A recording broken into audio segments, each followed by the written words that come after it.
it's Caitlin. Today we are making creamy garlic chicken. This recipe makes about 4 servings. We're going to begin with 4 chicken breasts. Lay them out and season them with salt and pepper on both sides. Once you have seasoned all of the chicken, we're going to spread a half cup of flour onto a plate and dredge each chicken breast in the flour. Make sure to shake off any excess. To make this recipe gluten-free, you could also use a gluten-free flour like this one. Now set the chicken to the side and get a pan going over medium-high heat. We're going to add 1 tablespoon of oil to the pan and then add our chicken. Sear the chicken for 5 minutes and then flip the breasts to sear the other side for another 5 minutes. You don't need to worry about the chicken cooking all the way through. We're going to finish them off later. To that same pan, we're going to turn the heat down to medium-low. Add in 1 tablespoon of oil and 2 tablespoons of fresh minced garlic.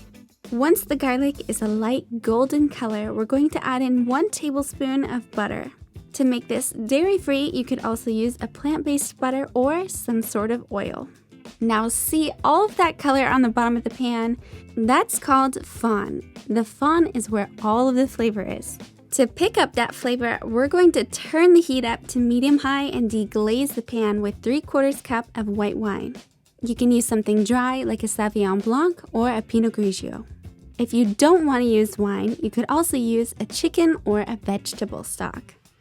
Now, we're going to let the wine reduce to half. Once the wine has reduced, add in 2 cups of heavy cream.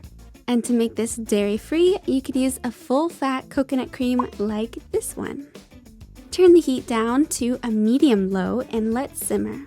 Season with salt and pepper to taste. Add the chicken into the sauce and let it finish cooking.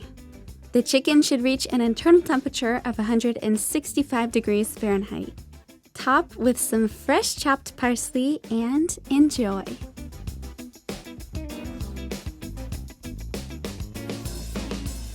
And there you go. That's how you make my easy, creamy garlic chicken.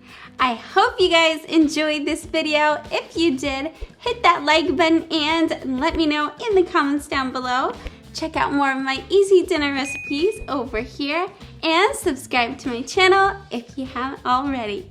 I love you so much and I will see you next time.